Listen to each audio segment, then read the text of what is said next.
Olá pessoas, tudo bem?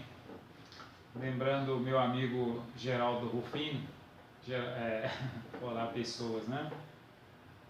Bom, meus companheiros, estou hoje aqui para fazendo um vídeo a respeito do filme Beleza Oculta, falando um pouquinho sobre o filme, para que tenhamos condições de refletir melhor na proposta do filme. É um filme que eu coloquei no meu espaço para que a gente pudesse refletir um pouquinho sobre este filme, sobre a proposta dele, sobre a potencialidade dele. Então aqui eu queria observar o seguinte ponto. Logo no início do filme, o protagonista do filme, na pessoa de Will Smith, no personagem de Howard, ele fala sobre as três abstrações: o amor, o tempo e a morte. E ele é proprietário de uma agência de publicidade, e esta agência é uma agência de muito sucesso, tem uma equipe que trabalha nela, e ele fala muito sobre a união, sobre a humanidade, e de repente então ele tem uma filha de 6 anos de idade que morre. E então ele começa ele desiste de tudo, vamos dizer assim, né? Só não desiste de ainda continuar vivo, mas ele desiste de todas as obrigações, de todos os compromissos, não está nem aí para a agência mais, a agência começa a entrar em dificuldade, e aí o que acaba ocorrendo é que os outros personagens do filme acabam, que é inclusive o sócio dele, uns diretores mais diretos, acabam arquitetando um plano para poder tomar a empresa dele e deixá-lo, interditá-lo como um alienado mental, algo do tipo, para que assim eles possam ter condições de decidir pela empresa sozinhos. E Howard então ele começa a reflexionar sobre o amor, sobre o tempo e sobre a morte.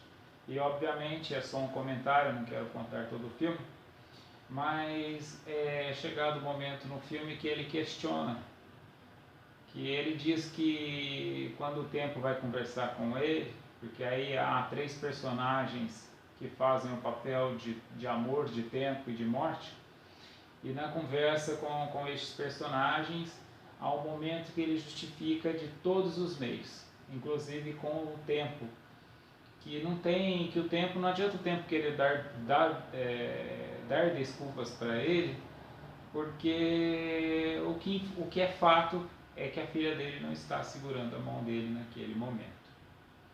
E a princípio nós poderíamos olhar esta situação como algo procedente, e é isto que de certa forma foi o que mais me motivou a fazer este vídeo. Porque em suma também o filme propõe que observemos uma beleza oculta por detrás de todas as situações que nós eventualmente estivermos enfrentando em nossas vidas. Mas no ponto em específico que Howard aponta, ou seja, em outras palavras ele diz, não há motivo mesmo para viver, não há motivo para eu estar alegre, porque a coisa mais importante do meu mundo não está aqui para segurar minhas mãos. E aí nós fazemos uma intercontextualização. Quando eu disse aparentemente procedente, eu começo a dizer que quando a gente começa a fazer uma intercontextualização, a gente vai observando que vai perdendo a procedência. Por exemplo, eu disse que no início do filme Howard afirmava que era o amor que motivava, que era isso, que era aquilo. Inclusive ele discute com o personagem Amor também, que o amor traiu ele, etc e tal. Então o primeiro ponto que nós observamos é que ele confunde por completo o amor com paixão. Porque se em algum momento teve algum sentido quando ele falava para a equipe de colaboradores, para a equipe de colaboradores dele, né, do pessoal que trabalhava junto com ele, que ele falava que era família, etc e tal, a partir do momento que ele abandona todas essas pessoas em função de olhar só pelo aspecto da filha, então de fato do que ele falou foi uma mentira, foi uma farsa, porque então ele não tinha amor naquela empresa. Ele estava ali apenas porque até então ele queria estar, mas que não eram por aquelas pessoas. Tanto que quem morreu foi a filha dele. A filha de outros colaboradores continuava viva.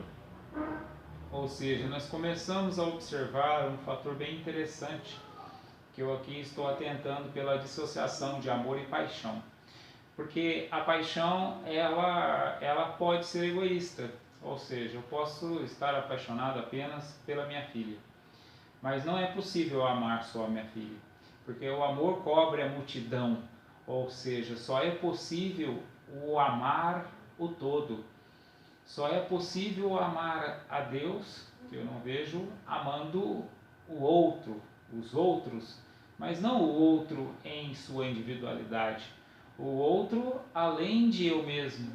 Ou seja, ele não estava amando a equipe de colaboradores, ele não estava amando mais ninguém, não estava importando com as consequências daquelas outras pessoas, apenas estava olhando para a própria paixão, que na verdade ele também não estava preocupado com a filha, ele estava preocupado com ele mesmo, porque em suma a filha dele também não existia naquele dado momento. Ou seja, se eventualmente ele estivesse junto dela num hospital, fazendo um tratamento, lutando para que ela não estivesse viva, nós poderíamos dizer que ele estava fazendo por ela. Mas a partir do momento que ela não estava mais segurando nas mãos dele, como ele próprio falou, nós não temos como afirmar que ele estava fazendo aquilo por ela. Portanto, ele estava apenas fazendo aquilo por ele mesmo. E é aí que nós começamos a observar em que ponto nós começamos a dissociar amor de paixão e associar paixão com egoísmo. Ou seja, ele estava apenas focando em seu próprio desejo, em sua própria vontade, em seu próprio sentimento, como se todo o universo não existisse, só o universo dele próprio. Isso, em outras palavras, nós poderíamos chamar de egoísmo. Mas outro ponto também bastante interessante é que, além dele confundir por completo amor e paixão, que aqui eu inclusive associei paixão com egoísmo, e também associei amor com coletividade, porque amor entre individualidades não é senão uma paixão regionalizada, na melhor das hipóteses, uma paixão um pouco mais expandida, mas que o amor por si é aquele que considera a contextualidade, porque não é possível amar um estando desamando o outro, pois amar a Deus e amar ao próximo como a si mesmo, em momento algum nós observamos amar uns próximos. Amar o próximo, não é alguns próximos. Ou seja, só é possível que haja amor na consideração do todo. E nesse sentido, então, mais uma vez, argumentando com Howard, que ele disse que o amor o traiu e que o tempo também não quer, não tem nenhum acordo com o tempo, porque o tempo naquele tempo não estava ali diante dele, ou seja, o fato é que o tempo não era favorável para ele naquele momento, né, e que a morte havia levado. E então nós começamos quando nós fazemos uma observação filosófica um pouco mais aprofundada, começamos a ver a completa improcedência das afirmativas de Howard. Porque o que ele deixa de observar, que quando ele fala também que naquele momento ela não estava segurando na mão dele, ou seja, como só o presente, aquele exato momento fosse uma verdade, isso implica que ele também não poderia estar se apoiando no passado para dizer que um dia a filha existira na vida dele. Ou seja, se é verdade que só existia aquele momento, que ela não estava segurando a mão dele naquela hora, por que ele então estava questionando que ela deveria estar, se só existisse aquele momento, se o universo girasse em torno apenas do tempo naquele exato momento que ele não estava segurando as mãos de sua própria filha? Por que ele então se apoiava? Ou seja, mais uma afirmativa do ponto de vista lógico não procedente.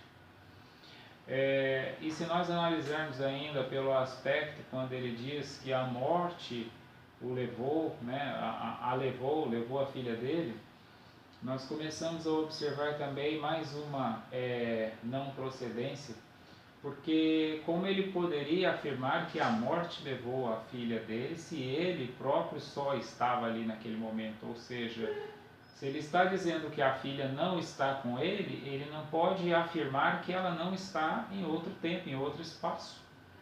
Ele só pode afirmar que não está com ele, mas não pode afirmar que ela não está em nenhum lugar, que a morte a destruiu, que a morte colocou um fim. Obviamente estou fazendo uma análise filosófica bastante aprofundada, não passível de simples análises, mas o que eu estou dizendo aqui do ponto de vista filosófico é muito simples nós observarmos a completa não procedência das afirmativas de Howard do ponto de vista lógico, do ponto de vista de uma epistemologia mais desenvolvida, e que nós só poderíamos questionar qualquer uma dessas afirmativas se nós embasássemos em fatores emocionais superficiais, sobrepondo estes acima da razão. Mas que se a razão mantivesse acima destas emoções, como diz o amigo Augusto Cury, se nós estivermos gerenciando as emoções e não permitindo que as emoções gerenciem-nos, nós teremos uma naturalidade na compreensão deste fato. Esta é a nossa reflexão acerca do filme. Com certeza esta reflexão não ajudará muitos que eventualmente estejam enfrentando a mesma situação de Howard, mas o fato é que Howard tem uma filha de 6 anos que eu também possuo e tenho plena consciência que eu poderia estar no lugar dele e ele está no meu lugar agora. No entanto, embora eu não possa afirmar que estaria diferente, porque só tenho o agora, o presente em minhas mãos, não sendo de meu poder o que eu serei no minuto seguinte, mas diante do agora eu afirmo com o que eu tenho que a postura seria exatamente a mesma. Meus amados irmãos, muita paz para todos nós.